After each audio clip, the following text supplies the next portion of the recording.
Recording live from the Northeast Georgia Business RadioX studio. This is Northeast Georgia Business Radio presented by Regions Bank. Embrace the FN life. Member FDIC, an equal housing lender. Welcome back, folks. Welcome back to another exciting edition of Northeast Georgia Business Radio. I'm your host, Tom Sheldon, and we're coming to you live from the beautiful Empower College and Career Center of Jackson County. Big thank you to my friends at Regions Bank for coming on board. But back to business. I have with me someone who I just met. She actually just walked right into my studio, which is very rare. But we just started chatting, and here she is. I have a bad feeling, maybe not a bad feeling, but I have a feeling that she and I are kind of wired the same. So this episode may be off the rails immediately, but that's all right. I'm building you up over there. I hear that. Oh, wow, she spoke. I didn't turn her mic off. See, that's what happens.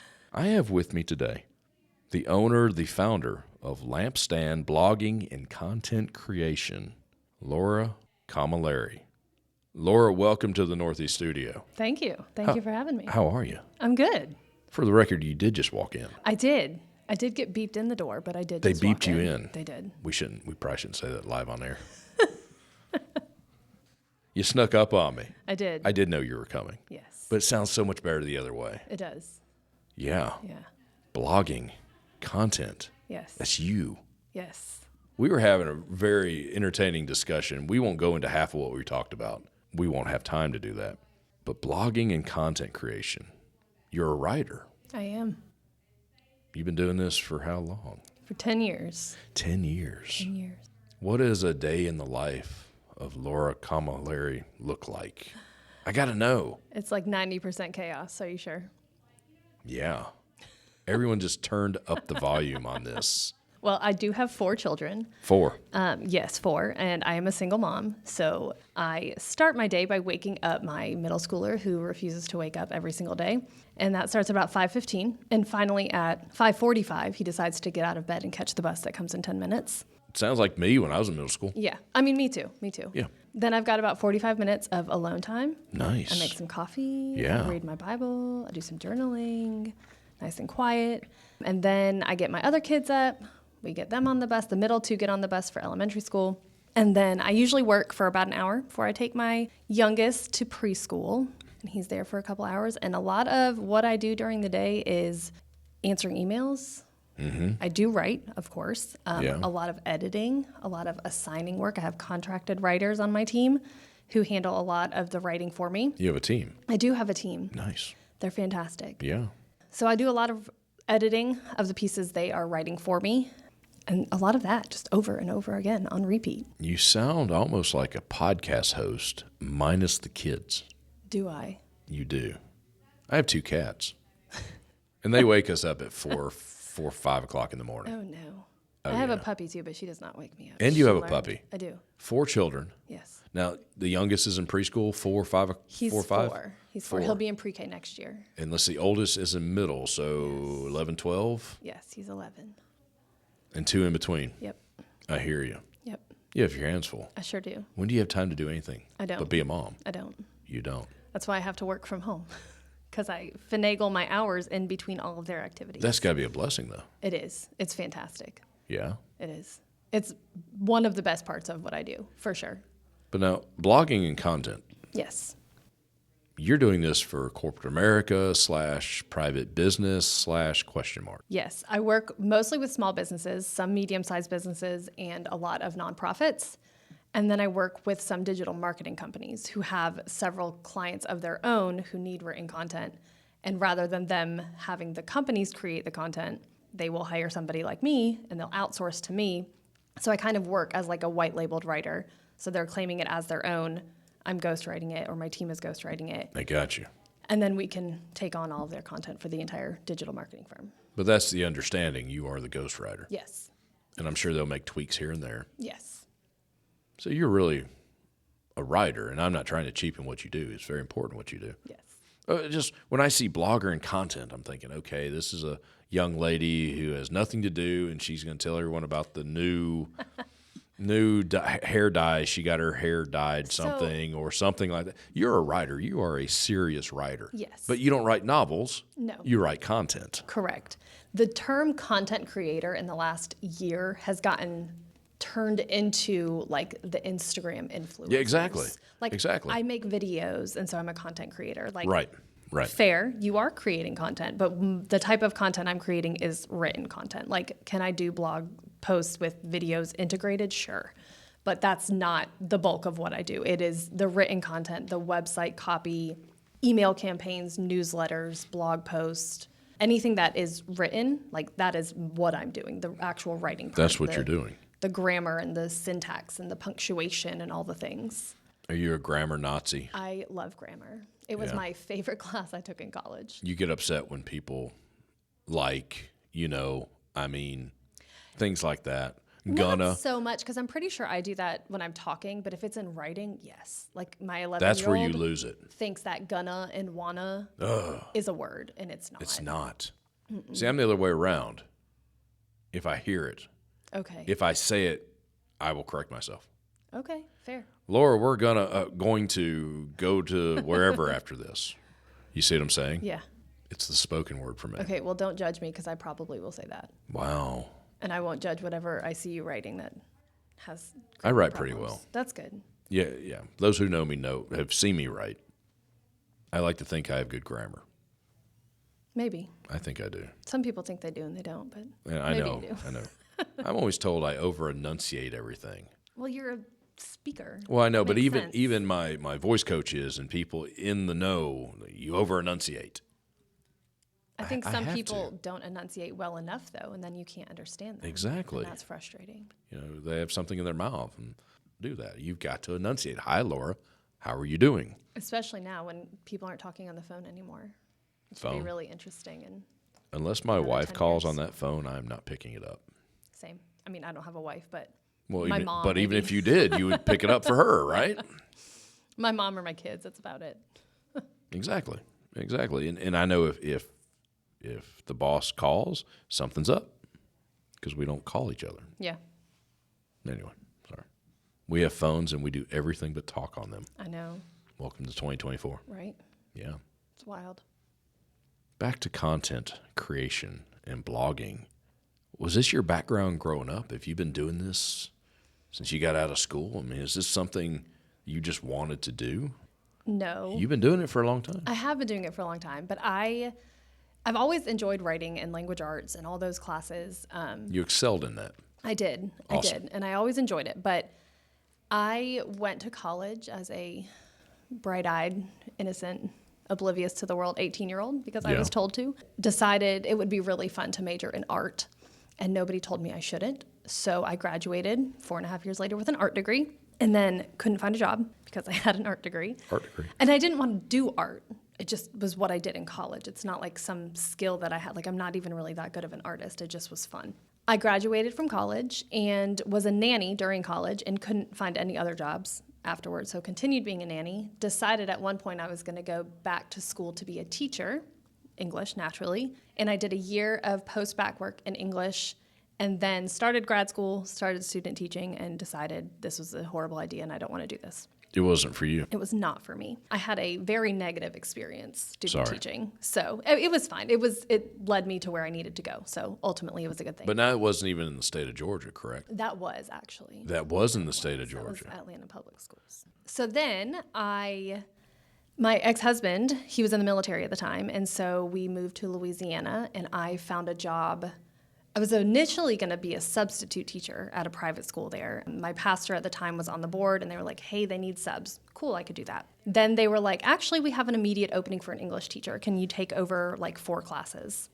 Sure. Yeah. I'm not qualified to do that, but absolutely. I'll be there. Yeah, it was a lot of fun. And I had all the lesson plans from the other teachers, so it was kind of just making sure the kids were on track and stuff, and it was fun. But after about a year of that, I decided that I wasn't making enough money to sustain it, and it just really wasn't what I wanted to do long term.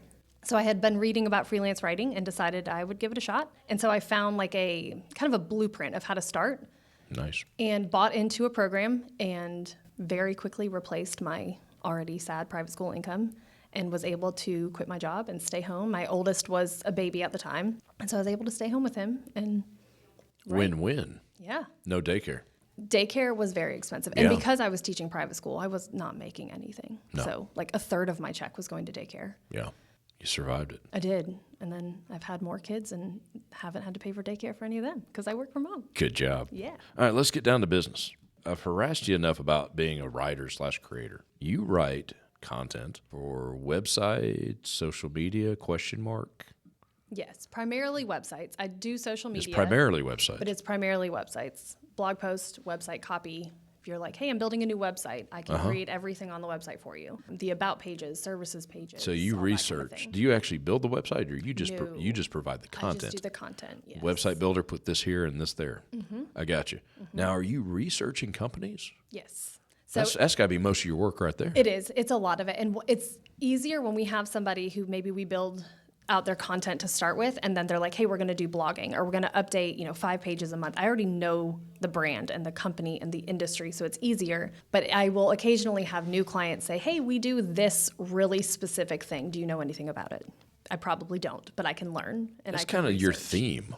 It is. I think it's really cool, by the way. And I learned early on that you don't actually have to be an expert in anything to write about it. You have to have relative expertise, which means I know more than 90% of people not in the industry, Yeah. which gives me the expertise, quote unquote, Yeah. to speak on a topic, provided that the actual company is then going back over and saying, yes, everything you wrote is correct. They're going to okay it. Right. Ultimately. Right. But yeah, that makes sense. As long as you know more than the guy reading it, Right.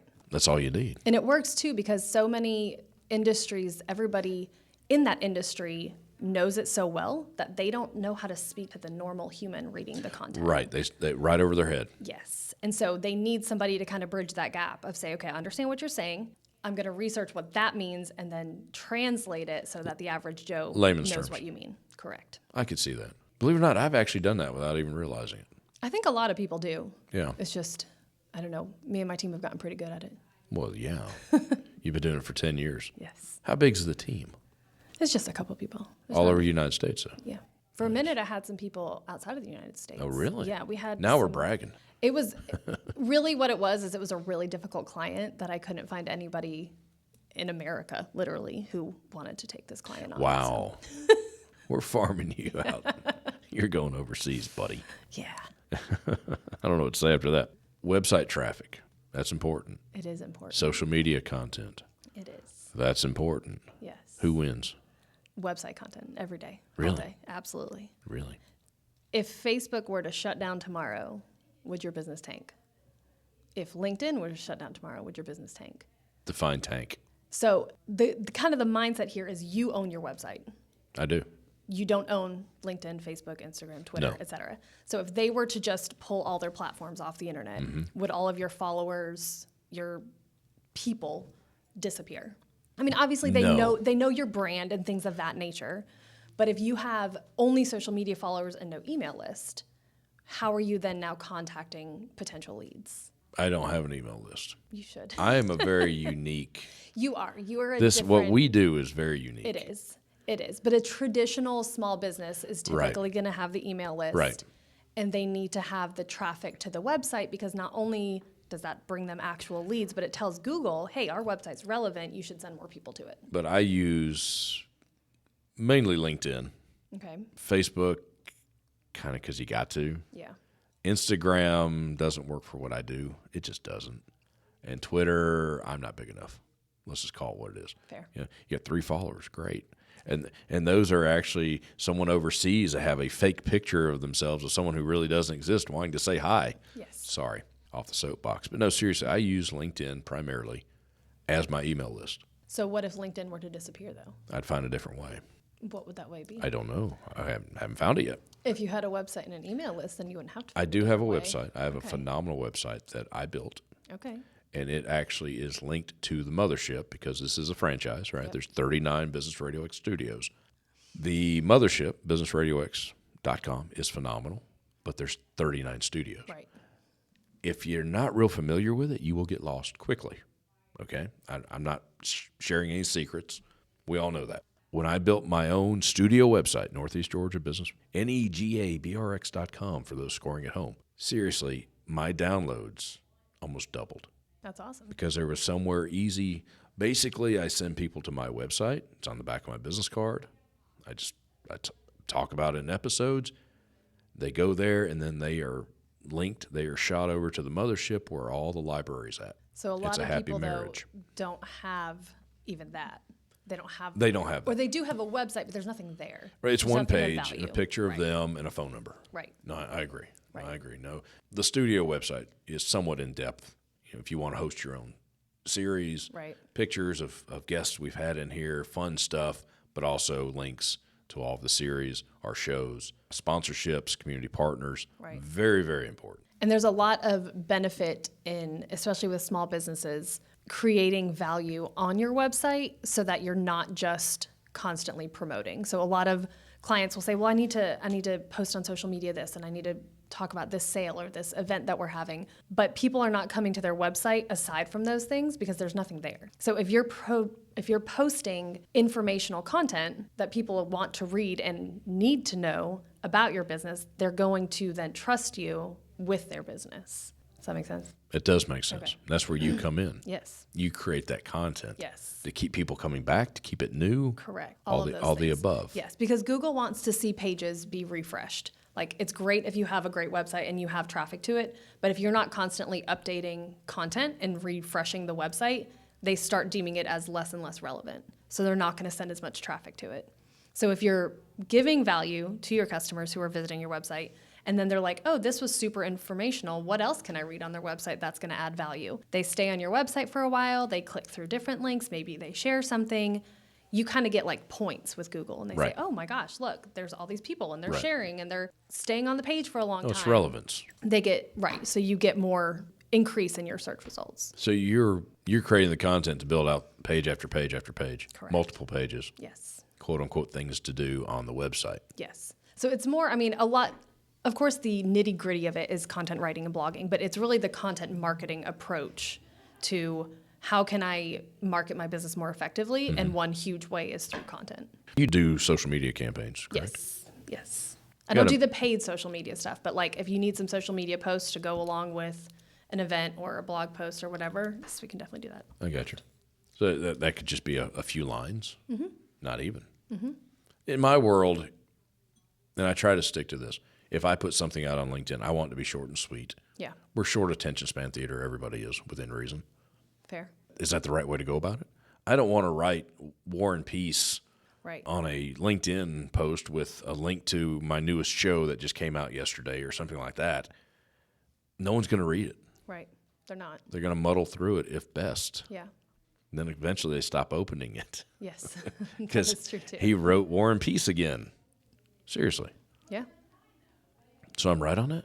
I mean, I would say for things like that, yes. Like if you're posting on a platform, typically short and sweet is the goal, but then you need to still be redirecting them somewhere else because you want them to engage. So if you're redirecting them to the podcast or to a blog post or to a services page on your website or an Yeah. About Me page, they're more likely to stay engaged. I got you.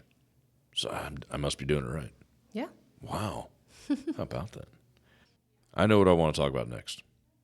AI. I knew we were going there. Artificial intelligence. Is that not the catchphrase of 2020, probably 2023? It is. I just finished a blog post on that this morning too. Did you I really? did for my own business. Nice. Yeah. I don't see it replacing humans, but I guess it could. I think it will in some ways. Of In course. Content writing, I don't think it will ever fully replace. I don't see how humans, it can. but I don't really either, but some people have convinced themselves that it can, and it is, and it will. And You can convince yourself over anything if you really, truly want to. a lot of business owners really want to save money and Of time. course. Of course. Fair. Absolutely fair. AI does not call in sick. Correct. And it's fast. Like, oh, you need a blog post in 30 seconds? Sure. Yeah. Let's make that happen. Here's one in 29. Right. Yeah. But in part of the blog post I wrote this morning, or finished this morning, was there's a website that did a study on this. Like, okay, for real, we've all been talking about this. Is AI created content better? Is human created content better? Let's battle it out and see what happens. They did a study and they put them against each other and they looked at rankings, visibility, and traffic. And in 2 of the 3, human created content beat AI clear as day. In traffic, no, it wasn't traffic, visibility. In visibility, AI beat the human created content just by a smidge, but it was not sustained. So the win was like, cool, it got 4% increase in visibility, but then that dwindled over time. Okay. And the visibility didn't translate to increased traffic. So like maybe it came up on a search, but nobody clicked through to it, which was interesting to me because I was like, okay, it beat it. Like the AI created content won, but nothing good came of it. The whole point is traffic. Yeah. Because traffic turns into conversions. So visibility is great, but if it's not converting, it really isn't worth anything. It really isn't. So they also looked at what they called hybrid content, which is AI spits out an article, and then a person takes that exact article and rewrites it. So same content, same information, same format, same organization, but I wrote it as a human. And it still did not perform nearly as well as just human-created content. Very interesting to me. Very odd. I think that's odd. It is a little bit, but it also, I think that it's not taking into account the way that people think necessarily. And I would assume that these people who are writing these pages are content marketers. They're content writers. They're not just a writer. They quote unquote know what they're doing. Right. They understand SEO. They understand Right. what a blog post should have to be good. And so it's interesting because I think it clarifies to me AI is not a replacement. And I think people are using it as the end-all be-all of content creation. Oh, I don't need a content writer anymore. I'm just going to plug this into AI. It's going to spit it out, and I'm going to copy and paste it. And all that's doing, it's adding more content, and it might improve your search results a little bit. But ultimately, at the end of the day, if it's not bringing in new leads, it's not converting, it's not building brand awareness and trust, there's not really any benefit to it. No, there's none at all. So then you're just wasting time. Then you're going to have to go back in 6 months and call me and go, hey, Fix this. should have called you in the first place, but didn't. Price went up. Absolutely. Just saying. Because now I have to go back and edit all your AI created content as well. AI learns from AI learns from everything, including AI. Correct. But now, if AI is only learning from itself, it's going to muddle out. It's going to plateau. Does that make sense? It does. But I think people are still pouring into it. Like they're still it's going to improve. Oh, of course it will. But yes, But if everyone stopped, there's going to be a tipping point. If everyone stopped, it's not going to go any further Correct. because we don't need that content creator anymore. We have AI. I almost made you laugh and spit water across the table, which would have been bad because there's a soundboard right here, but that would have been hilarious. I was very concerned like a year ago about Were you job really? security. And Were you really? Yeah, I had one of my biggest clients was like, "Hey, so you're super fantastic, but we're going to try this." And I was like, "You're going to do what now?" So it kind of made me panic. Are they still alive? Gosh. Yeah, they are. Okay. Just sorry. Yeah, their content is not as good as it was. It's horrible.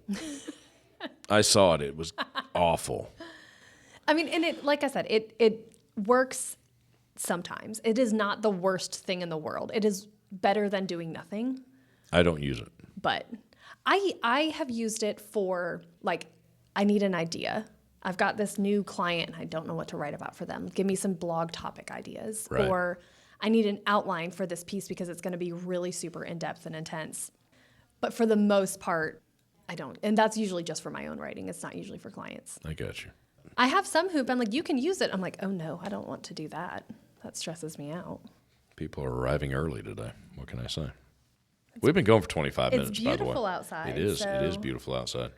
Laura, before we get out of here, what is the ideal client for you, seriously? A good referral for you? Let's narrow it down. Okay, so there's two camps of ideal referral. One would be a digital marketing company. They have multiple clients, multiple accounts, and they need somebody to manage their content. I've integrated with several digital marketing companies in the past to run their content program. Like, you need blogs assigned, you need them posted, you need the keyword research done, you need them planned out. I can do all of that. The other side of that would be just a small business who's like, hey, I know I need content. I don't have a web guy or I don't have a digital marketing company on my team or even a marketer. Some people don't have a marketing department. I can work as that. I can be their content marketer and come up with the content strategy, implement the strategy, post the blogs, schedule the social media posts. I can do all of that stuff for really any size company, but small businesses are my cup of tea. You got a website? I do. It is lampstandblogging.com. Lampstandblogging.com. How'd you get the name, Lampstand? Because you're sitting with your cup of coffee blogging beside your lamp? When the middle Really? school kid is off and the others haven't woke up yet? Is that the... That's a cool name. I mean, I do have a lamp in my living room that I Well, sit I hope near, you do. but, At least one. but no, Even in my bachelor days, I had at least one. Yeah. Was it the tall like stick light? That's like the No comment. $8 one from Walmart. No comment. I still have one of those in my house. It was $7.49, but anyway. No judgment. I got rid of the fake bronze one. That's good. I got married. Go in the trash immediately. Yeah, pretty much. Yeah. Lampstand came from the Bible. There in Revelation especially, it talks about the 7 lampstands are the 7 churches and how we should be a light to Jesus wherever we go. And that's how I live my life. That's how I run my business. Amen. Yeah, that's the goal. Bless you for that. Thank you. We've got to end on that. That's a good one to end Yeah, on. it is. Yeah. I'm vamping. They're going to play my music. And then, see, there it is. Laura, thank you so much. This was fun. Thank you. It was a lot of fun. We went for a while. I think we could just wind you up again. We got to get you in here again more often. Seriously, we do. Folks, lampstandblogging.com. Check Laura out. Have her write some content for you. I'm Tom Sheldon. We'll talk to you soon. Life is full of ifs. But if you want to cash flow like a pro and get paid up to 2 days early, safeguard against surprises and supercharge your savings, Regions Life Banking makes it possible. Regions Bank, embrace the if in life. Regions Bank, member FDIC.